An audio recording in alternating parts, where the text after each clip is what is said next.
Bon, aujourd'hui, on va parler d'un livre de Pierre Bourdieu, La domination masculine, paru en 98. Bourdieu, c'est un sociologue assez connu qui a développé toute une théorie autour de l'habitus, qui est une manière de vivre, un comportement, qui peut se définir par 1000 petits gestes qui pris séparément sembleraient insignifiants, mais qui ensemble font un tout qui est associé à une catégorie sociale.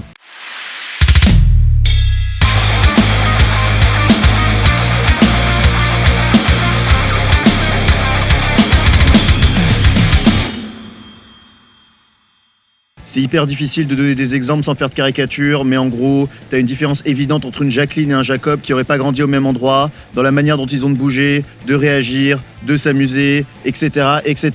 Une bonne partie du taf de Bourdieu va donc se concentrer à compiler des statistiques pour pouvoir définir quelles sont les grandes catégories, leurs habitus respectifs, et comment les grandes institutions comme l'école, la famille, la religion et l'État vont participer à la transformation des gens pour qu'ils se comportent effectivement de la manière dont ils sont supposés, ce que Bourdieu appelle l'inscription des habitus dans les corps, et qui consiste à punir sévèrement les enfants et adultes qui ne se comportent pas de la manière attendue, soit de manière évidente en les classant derniers en ne les acceptant pas dans le petit groupe prestigieux local, soit de manière détournée en ne les regardant pas quand ils parlent et en leur servant la tarte aux pommes en dernier. De manière générale, si tu commences à te comporter chelou, tes parents vont te mettre une baigne, tes profs vont dire que t'es con, et ton boss va pas donner de taf. Il m'a niqué au départ, mais ça se dit pas en direct à la télé, ça. Du coup, après des années et années de cette éducation, tu vas avoir tendance à te comporter comme ta classe sociale, ton sexe, ta géographie, et plus tard ton taf te le demande, donnant l'impression que c'est quelque chose de naturel pour telle ou telle catégorie de faire ce taf ou d'avoir ces réactions, même si c'est complètement stupide, car déjà, on voit bien qu'il y a toujours des exceptions, comme ce qu'on appelle les garçons manqués ou les mecs efféminés, donc c'est évidemment pas gravé dans le marbre d'un code génétique universel, mais également les catégories et habitus ont changé à travers le temps sur des périodes se comptant en centaines d'années, alors que l'évolution biologique du code génétique utilise des échelles de centaines de milliers, voire de millions d'années. Dans ce livre, il va étendre sa théorie sur l'habitus pour parler des sexes et des genres, et en gros expliquer comment ça se fait que les meufs ont un comportement de meuf et les mecs de mecs. Comme les séparations sociales sont super fortes grâce aux mécanismes de transmission, il va t'expliquer que les séparations des rôles ont perduré au-delà des lois, des codes écrits, des discours, des études, des déclarations, des règlements ou encore des discriminations positives par les habitudes pratiques, par les mécanismes de l'habitus. Pour faire ça, Bourdieu va commencer par discuter des associations inconscientes et millénaires associées aux deux sexes en se servant de ses études sur les paysans montagnards kabyles qui auraient conservé des traditions relativement pures par leur isolement dans les montagnes comme les Baruiades Godelier dont je parle dans une autre vidéo, mais aussi par résistance à tous les envahisseurs qui sont passés dans le coin. Chez eux comme ailleurs, l'opposition masculin-féminin s'inscrit dans une cosmologie plus générale entre le positif et le négatif, le dur et le mou, le haut et le bas, la droite et la gauche, le dehors et le dedans, où t'as toujours un côté cool et un côté dégueu. Comme ces concepts viennent former l'inconscient collectif, on comprend que, dès l'aube des temps, le langage et les structures cognitives se soient organisés de manière à rendre le masculin inconsciemment meilleur, dans les pensées comme dans les discours ou textes. En gros, si je te dis que les mecs c'est plutôt associé au dur de la vie dehors et les meufs à la tranquillité de la vie intérieure, ou que quand tu tapes force sur WhatsApp apparaît direct un bras de mec musclé... Tu sais direct à qui on pense qu'on devrait donner le pouvoir, à qui on devrait donner les tâches nobles, comme chez les Kabyles conduire la charrue ou agiter la gaule pour faire tomber les olives, alors que physiquement, les meufs en seraient parfaitement capables. Pourquoi c'est toujours le mal qui est du côté positif ? Long débat, mais selon Simone de Beauvoir, c'est à chercher dans le fait que la femme a été beaucoup plus handicapée. Déjà, par le fait qu'elles étaient moins fortes physiquement, mais aussi car occupée à donner naissance à allaiter 5 ou 6 gosses, à raison d'un gosse tous les 9 mois, ça occupe, ou avoir ses règles mettant tout son corps en mode Tchernobyl, ce qui a rendu la plupart des sociétés nomades centrées sur les mecs. Bon, quand les hommes se sont fait agriculteurs, le fait que les meufs donnent naissance de manière mystérieuse et magique aux gosses qui permettaient de faire perdurer la tribu et sa propriété dans le temps ont flippé les gars qui les ont associés au mystère de la nature et ont inventé des déesses mères comme Ishar à Babylone, Astarté chez les Sémites, Gaïa chez les Grecs ou Isis en Égypte. C'est pas mal, oui, mais ça restait toujours des concepts inventés par des gars pour des gars, un peu comme la meuf belle, distante, assez dure mais qui n'est qu'un faire-valoir d'un personnage principal mec qui apparaît dans la quasi-totalité des films.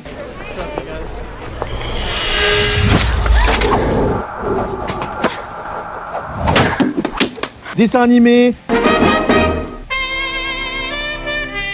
livres ou en général des récits distribués. De plus, le passage de l'âge de pierre à l'âge de bronze en moins 3000 a changé sa vitesse, déjà pas parce que l'agriculture, donc la nature et donc la naissance, mieux maîtrisée, a paru moins magique, mais aussi tout simplement parce que la femme ne pouvait physiquement pas fabriquer et utiliser ces nouveaux outils. Et même si elles ont été conçues il y a des millénaires, ces oppositions sont restées, et comme elles façonnent l'éducation qui va elle-même façonner les gens, elles rendront les femmes dans une prophétie autoréalisatrice statistiquement plus timide qu'extraverties, plus calmes qu'agitées, choisissant certains métiers plus que d'autres, ce qui les fera apparaître pour les antiféministes comme naturellement destinées à cet état, alors qu'encore une fois, la preuve que ce n'est pas le cas, c'est que déjà, il y a des exceptions, et en plus parce que des professions qui sont aujourd'hui masculines étaient très féminines par le passé, on pense à l'exemple de l'informatique qui était quasi paritaire dans les années 70, puis s'est surmasculinisé dès que ça a commencé à rapporter de la grosse thune. Un petit garçon de 5 ans,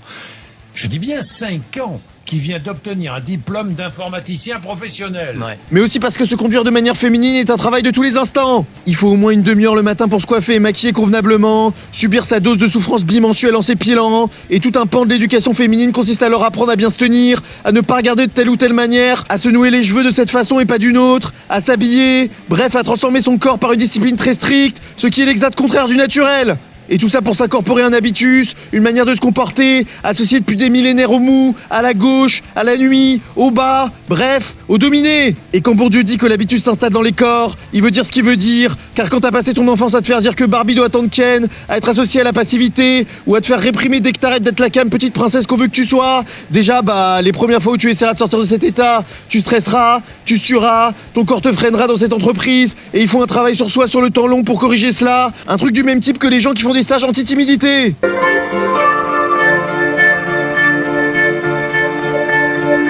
C'est pour ça que ces traits de personnalité sont spontanés, car arrivant sans prévenir d'un seul coup, et extorqués, car ils ont été imprimés dans le corps par les structures sociales. Chez les Kabyles, les femmes ne sont pas autorisées dans les lieux publics, faisant qu'en s'en approchant, elles se mettront à stresser, à avoir des sentiments désagréables, ce qui fait que, naturellement, elles essaieront de s'en éloigner. C'est ce qui fait que, même aujourd'hui où il n'existe pas de loi ou de règlement sexiste, les femmes s'autocensurent et quand j'entre dans une école technique ou industrielle, je vois plus de barbes de pirates que de sacs à main, ou que malgré le fait qu'elles représentent beaucoup plus de la moitié des étudiants en médecine, on retrouve les mêmes poils au menton dans les branches prestigieuses comme la chirurgie. Et même si on regarde dans le détail chez les chirurgiens, on voit que la majorité vont en ophtalmologie, mais surtout en gynécologie et en chirurgie infantile. À part pour les quelques-unes qui réussissent à s'en affranchir et sont donc immédiatement taxées de garçons manqués ou de garçons, la majorité est donc obligée de trouver des moyens d'agir en contournant le monde social légitime et donc d'observer, de calculer, de conspirer pour arriver à ses desseins, aptitudes qui sont comme par hasard des aptitudes jugées négativement. Et si ça peut marcher dans certains cas, c'est toujours en détournant l'action au lieu de l'incarner. Et ce régime est également désavantageux pour les hommes.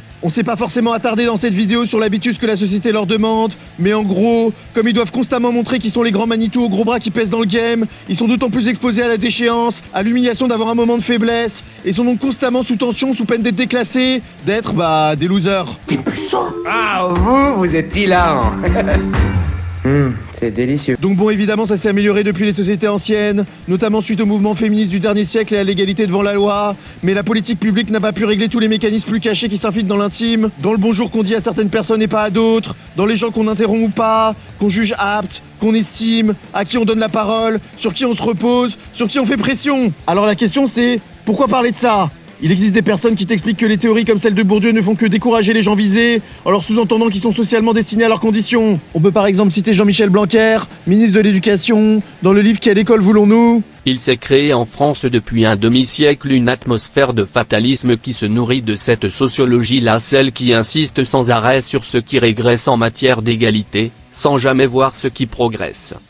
Un jeune issu de l'immigration y explique qu'à force d'entendre parler de Pierre Bourdieu dans ses cours, il a fini par intégrer l'idée qu'il n'avait aucune chance de réussir parce qu'il venait d'un milieu défavorisé. Selon eux, les personnes ayant un habitus que la société déprécierait pourraient, en entendant cela, se lamenter, se dire que la réussite n'est pas pour eux, bref que ça les découragerait à agir. En réalité, bien sûr, c'est tout le contraire, car comprendre les mécanismes sociaux qui font qu'on est ce qu'on est, c'est justement comprendre déjà qu'on n'est pas quelque chose de naturel qui serait inscrit dans un ordre des choses magiques et éternelles, et donc de pas se décourager. Comprendre que tout est construit, qu'on peut tout à fait le changer si on s'en donne les moyens, et donc au contraire le seul moyen de pousser à l'action est d'encourager le combat pour le changement. Car on finira là-dessus, ce n'est jamais en cachant un problème qu'on le résoudra, et on peut se demander quelles sont les vraies motivations de ceux qui dépensent tant d'énergie à le nier.